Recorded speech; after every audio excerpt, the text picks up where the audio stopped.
আপনারা জানেন না এই সংসারের সব থেকে বেশি মূল্যবান সম্পত্তি কি? এ হলো সেই সম্পত্তি যা কখনো সঞ্চয় করা সম্ভব নয়। আপনার কাছে যতই ধন থাকুক তা দিয়ে আপনি স্বাস্থ্য লাভ করতে পারেন, বাড়ি কিনতে পারেন, আদি ইত্যাদি, কিন্তু আপনি যতই ধনী হন না কেন ফেলে আসা দিনের একটা মুহূর্ত আপনি লাভ করতে পারবেন না।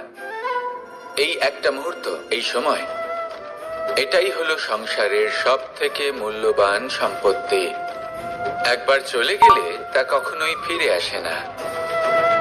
আর এই মুহূর্ত যতই চলে যাক না কেন, আমরা স্মৃতির মাধ্যমে সেগুলি যাপন করতে পারি, তার আনন্দ উপভোগ করতে পারি। আর যার সাথে আমরা সময় অতিবাহিত করেছি তার স্মৃতিতে আমরা চিরকাল জীবিত থাকতে পারি।